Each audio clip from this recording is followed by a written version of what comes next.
Alors c'est vrai qu'il y a des dinosaures qui étaient assez particuliers, vu de notre point de vue actuel, parce qu'aujourd'hui on n'a pas grand-chose qui ressemble à un dinosaure. J'exclus évidemment les oiseaux en tant que dinosaures très dérivés et très particuliers.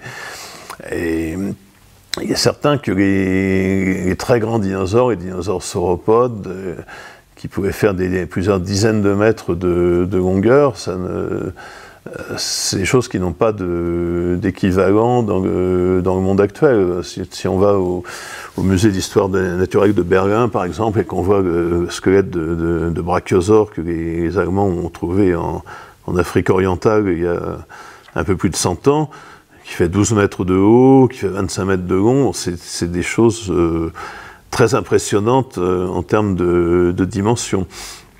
Il est sûr que les plus gros animaux terrestres actuels, si on les met à côté, si on met un squelette d'éléphant à côté de ça, il va paraître un peu ridicule.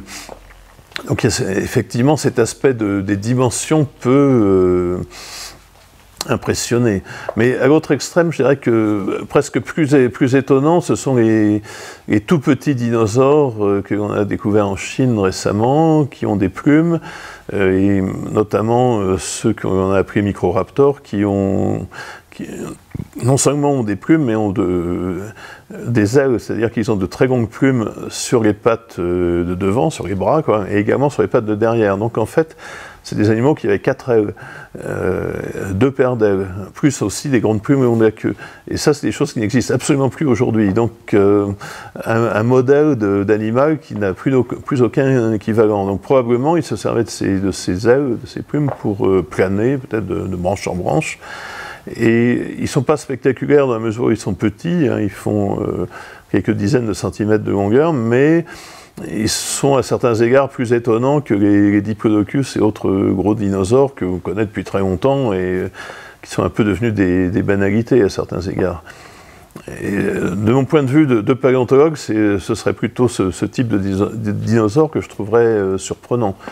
Et puis il y a des dinosaures avec des adaptations un peu étranges. Il y a les spinosaures qui sont des grands dinosaures carnivores, dont certains, beaucoup d'entre eux ont des épines très hautes sur les vertèbres, donc ils devaient avoir une espèce de crête ou de voile au long du dos, on ne sait pas à quoi elles servaient.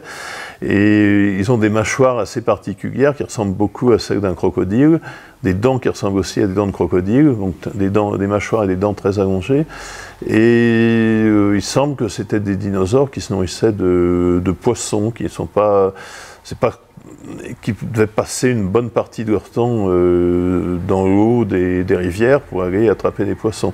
Et ça, c'est intéressant aussi parce que c'est pas comme ça qu'on imaginait les dinosaures jusqu'à une date assez récente. Donc moi, ce que je trouve intéressant dans les dinosaures, c'est ceux qui sont un peu excentriques par rapport à ceux que l'on imagine généralement et qui sont bien connus et qui attirent l'attention du public. Il y a un dinosaure que je trouve très peu intéressant, en fin de compte. Bon, c'est pas de sa faute, mais c'est le tyrannosaure, c'est ce que les gens appellent le T-Rex, en croyant que c'est un mot qui veut dire quelque chose, mais moi j'avoue que c'est pas un dinosaure qui m'intéresse particulièrement. C'est un gros dinosaure carnivore qui est très bien connu, qui a été décrit sous toutes les coutures, et il a un aspect médiatique, mais son côté scientifique, pour moi c'est un peu une banalité.